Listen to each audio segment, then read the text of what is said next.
मकर राशि, अगर मगर किए बगैर, मकर राशि की एक अच्छी बात है कैप्रिकॉन, यहाँ पे कुछ लोग ट्रोल करेंगे मुझे बिकॉज मैं बात कर रहा हूँ मून साइन की, और जब मैं कहूँगा कि सलमान खान और शाहरुख खान दोनों की सेम मकर राशि है तो लोग सन साइन लिखना शुरू कर देंगे। तो हम सन साइन पे नहीं बोल रहे हैं, हम मून साइन पे बोल रहे हैं। सेम दोनों की कुंडली मैंने देखी है, तो दोनों का मकर राशि है। तो मकर राशि का क्या होता है, 10th हाउस में आती है, बोले sky is not the limit, बनना है तो सूरज बन। तो that is how they are most ambitious, more ambitious all the time. तो मकर राशि वालों का इस समय कोई सिचुएशन बैड नहीं है। साढ़े साथी से आज़ाद हो चुके हैं वो लोग 29 मार्च को, तो वैसे भी मैंने कहा कि उसमें कोई फ़र्क नहीं पड़ता, लेकिन अगर साइकोलॉजिकल पढ़ भी रहा था तो वो भी खत्म हो चुका है। गुरु का ट्रांजिशन 7th हाउस में आएगा एंड ऑफ ईयर, तो वो शादी भी करा सकता है, नई पार्टनरशिप या नए अलायंस और नए आपके बॉन्डिंग क्रिएट करा सकता है। हो सकता है कुछ आप बिजनेस पार्टनरशिप कर सकते हैं, so that could be a good idea. And 2nd house में राहु होने से अनएक्सपेक्टेड गेन्स मिलने की पूरी संभावना रहती। और अपने इंट्यूशन पे फोकस करिए, और अगर मेडिटेशन को लाइफ का पार्ट बना लेते हैं तो intuition will become their secret of success. Okay, ये बहुत ज़रूरी। लेकिन देखिए एम्बिशन 10th हाउस का मैंने सबसे पहले बोला कि दे आर हाईली एम्बिशियस मकर राशि, लेकिन उसमें आपको बैलेंस बनाना पड़ेगा। ख्वाहिशें हैं आसमान, यू वांट टू अचीव, ख्वाहिशें आसमान और हकीकत है ज़मीन, ख्वाहिशें आसमान और हकीकत है ज़मीन, और दौड़ रहे हैं सभी उड़ने की फिराक में। तो चलना चलिए, दौड़ना है दौड़िए, लेकिन दौड़ते दौड़ते उड़ जाएंगे भाई साहब, टेक ऑफ नहीं होगा, तो वो गलत है। तो वो ओवर एम्बिशन, एम्बिशन और ओवर एम्बिशन में थिन लाइन है, वो इनको चेक में रखना है, दैट इज़ वेरी इंपॉर्टेंट। हम बात करेंगे कुंभ राशि की, जो कभी चेक में रहते नहीं है, एक्वेरियस, इनका सिंबल ही घड़ा है। और मैं हमेशा कहता हूँ ये वो घड़ा है कुणाल जो कभी नहीं भरता, because desire 11th house is house of gains, तो they are about for gains all the time. अब इनको थोड़ा सा संभल के चलना पड़ेगा, दिल संभल जा जरा, मोहब्बत करने चला है तो, क्योंकि राहु जब आता है राशि के ऊपर 18 साल बाद, तो उस राशि की बैंड बच जाती है। अब कुंभ राशि के ऊपर राहु 18 मई और 30 मई 2 डेट थी, मीन राहु और ट्रू राहु की डेट से अलग अलग होती है।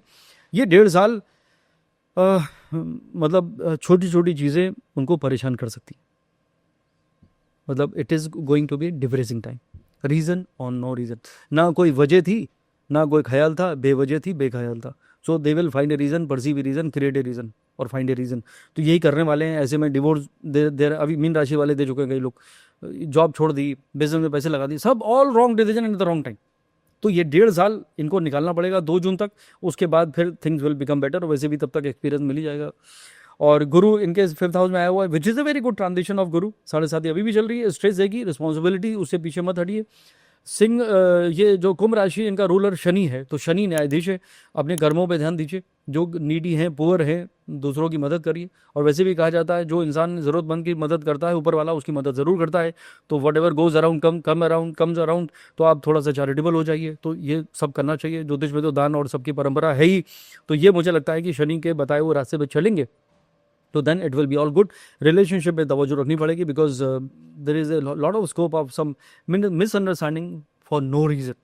मतलब यू विल स्टार्ट अज्यूमिंग कि you have no time for me, you don't love me any more, you don't care for me, तो आपके गिले शिकवे की दुकान जो है वो शुरू हो जाएगी। तो ये 1.5 साल इनको ख्याल रखना पड़ेगा। Okay. Last but not the least, हम बात करेंगे मीन राशि यानी पाइसन, और इसका सिंबल है मछली। और मैं ये कहता हूँ ये वो मछली है जो किसी के जाल में नहीं फंसती। क्यों नहीं फंसती है? Because they are also ruled by Jupiter, the planet of wisdom and knowledge. और गुरु का ट्रांजिशन के 4th हाउस में आ गया है, तो जितने मीन राशि के लोग मकान तो बहुत लोग बना लेते हैं, लेकिन जो घर बनाना चाहते हैं मीन राशि के, 4 दीवारी नहीं, मतलब घर is prosperity, harmony, love, happiness, togetherness, Joy, bonding, relationship, वो सब ये साल इनका होने वाला है। तो that's a beautiful thing. Rahu ने इनका 1.5 साल इनकी बैंड बजा दी। कई लोगों ने 2 बार शादी भी कर ली, दोनों नहीं चली पिछले 1.5 साल में, because it was so bad. जहाँ जहाँ इन्होंने चीज़ों को एक्सपेक्ट किया था वो कुछ भी नहीं हुआ। मेरे पास पिछले 1.5 साल में 10 में से 8 लोग सब मीन राशि के आ रहे थे, अब ये नहीं आएंगे, कुंभ राशि वाले आएंगे। So that is what is happening. तो at least they are out of it. तो एक गहरी सांस लीजिए और भूल जाइए पुरानी बातों को। You know, it is all about deleting your past, और वो इनको वहाँ से बाहर आना ही पड़ेगा, because the time has change. Shani अभी भी इनके राशि के ऊपर है, जिम्मेदारियाँ ज़रूर इनको देगा। तो जिम्मेदारियों को take this responsibility as a mode of opportunity. तो जितना आप एक्सेप्ट कर लेंगे, क्योंकि I need to handle it, उतना चीज़ें अच्छी हैं। ओवरसीज का कनेक्ट बना सकता है, which is also good, and otherwise it is good time. तो मीन राशि वालों को अगर कोई सेंस ऑफ रिलीफ है इन 2025-26, जो आप 1 साल की प्रेडिक्शन मुझसे करवा रहे हैं, ये मीन राशि को इससे एडवांटेज बहुत होगा। तो I think they are blessed. और जितना स्पिरिचुअल कनेक्ट बढ़ाएंगे, because they are ruled by Jupiter, तो वो बहुत इंपॉर्टेंट है। और स्पिरिचुअलिटी की जब हम बात करते हैं Kunal, it is people start talking about following rituals. मंगलवार को मैं वहाँ जाता हूँ और शनिवार को मैं नंगे पैर वहाँ दिया जलाने जाता हूँ। तो you are talking about rituals and I am talking about becoming spiritual. तो कनेक्ट बनाइए, मेडिटेशन करिए। Meditation is the highest form of spirituality, तो that you can feel anywhere. ठीक है, मंदिर जाना चाहिए, गुरुद्वारा जाने चाहिए, जहाँ पे भी आपको एनर्जी मिलती है कनेक्ट तो करिए। लेकिन अगर आप वीआईपी दर्शन करके सबसे आगे लाइन तोड़ के जाना चाहते हैं तो फिर भगवान आपको कभी नहीं देख रहे हैं। तो ये आपको कनेक्ट बनाना पड़ेगा, वहाँ बैठ के एनर्जी को फील करना पड़ेगा, and that energy you can feel everywhere anywhere. क्योंकि ये जो डिवाइन एनर्जीज है दे आर एवरीवेयर। शहर की हर गली में ढूंढा और ढूंढा तुझे फिजाओं में, और किया जो सजदा तेरे लिए, तेरी खुशबू मिली हवाओं में। That is how the beauty of divinities.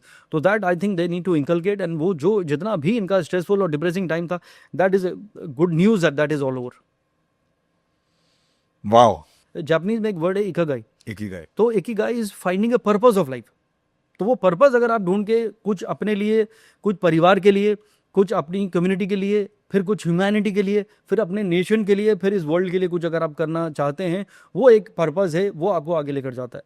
तो इसके लिए मैं एक पोइट्री लिखी थी कि मंजिलें और भी हैं, निशाने और भी हैं, मंजिलें और भी हैं, निशाने और भी हैं, जिंदगी तुझको जीने के बहाने और भी हैं। Beautiful sir. जाते जाते अगर ओवरऑल आप एक एडवाइस देना चाहेंगे हमारे दर्शकों को कि ये आने वाले साल के लिए क्या क्या उनको बिल्ड करना चाहिए इंटरनली या एक्सटर्नली, या कुछ ऐसे स्टेप्स लेने चाहिए जिससे उनको मदद मिले चीज़ों को और बेहतर बनाने के लिए, तो आप क्या एडवाइस देंगे? देखिए, सबसे इंपॉर्टेंट है कि एस्ट्रोलॉजी का जो astrology is going in a very negative direction. Specially जैसे हम लोग, मैंने टेलीविज़न किया, जी न्यूज़ में 9 years I was on television every day. बहुत सारे जो लोग देख रहे हैं वो तब पैदा भी नहीं हुए थे या स्कूल में होंगे। 2005 से लेके 2014 तक 9 years I was on television every single day. It became the longest running show ever, Limca book में आया। एंड हर रोज़ मैं यही बात करता था, जीने की बात करता था। और वहाँ पे तब टेलीविज़न में उसको लेते थे जिसका वो पता था कि भाई ही हैज़ समथिंग टू से। नाउ अब टेलीविज़न आपका मोबाइल फ़ोन हो गया। अब मोबाइल में कोई भी आया, उसे हमने बनाया या पॉडकास्ट करने आ गए और आपने कुछ भी कह दिया, तो आप सुपरस्टिशन को स्प्रेड कर रहे हैं। तो astrology is not about superstition. नाम की स्पेलिंग बदलना, टोटके करना, ये लाल रंग ये लकी है, वो लकी है। अब तो घड़ी लोग कह रहे हैं ये लकी है, वाली लकी घड़ी है। मोबाइल के नंबर तो तक के चेंज कराए चले जा रहे हैं, ये अनलकी नंबर। क्या कर रहे हो भाई साहब? कोई इंडिया के बाहर कोई इसको फॉलो नहीं करता। मैं हमेशा कहता हूँ, आज अगर 85 रुपीज़ का डॉलर है तो इंडिया के 85 बिलियनियर और बाहर का 1 बिलियनियर बराबर है। तो आप कौन सा सुपरस्टिशन, सारा सुपरस्टिशन इंडिया में आप क्रिएट कर रहे हो। और इतना मॉडर्न एरा है, जेनजी से लेके अल्फा बीटा की जनरेशन आ गई है। तो ये रील वाले एस्ट्रोलॉजर से इन्फ्लुएंस ना होकर आप खुद पे काम करिए। Bring that happiness. Purpose of life is happiness. जो खुश है वही खुश नसीब है। तो आज हम कंपैरिजन करके, रील्स देख के, या इंस्टाग्राम में वो बाहर घूमने चला गया, मैं यहीं रह गया, उसने ये बैग खरीद लिया, मैं नहीं खरीद पाया। तो आप ये अगर कंपैरिजन करेंगे, it will be a biggest reason of your downfall. आप अपनी ज़िंदगी की बात करिए। Who you are, from where you have come, where you are going. क्या मीनिंग आप ऐड कर रहे हैं, क्या वैल्यू एडिशन कर रहे हैं खुद के लिए, अपने परिवार के लिए, अपने माँ बाप के लिए, अपने स्पाउस के लिए, अपने बच्चों के लिए। क्या कल्चर आप इंकलकेट कर रहे हैं, उस पर काम करिए। इस बिलीफ सिस्टम बढ़ाइए, स्पिरिचुअल कनेक्ट को बढ़ाइए, सुपरस्टिशन हटाइए, डर हटा दीजिए। ये आपको करना पड़ेगा। तो अगर ये आप थॉट लेकर आते हैं, it is a beautiful year to begin. हर कहते हैं हर चीज़ की शुरुआत कभी भी हो सकती है, प्रोवाइडेड टू रियलाइज। और अगर आप शॉर्टकट ढूंढ रहे हैं, then shortcut always cut short your journey in the wrong direction. तो फिर आप फंस जाओगे। तो मैंने लिखा, कुछ ख्वाब देखे इन आँखों ने, कुछ नींदें चुराई इन रातों ने। हर इंसान का एक ड्रीम है। तो कुछ ख्वाब देखे इन आँखों ने, कुछ नींदें चुराई इन रातों ने, कुछ कोशिश की है हमने भी, और कुछ वादे किए हैं इन सितारों ने। वाह, ब्यूटीफुल।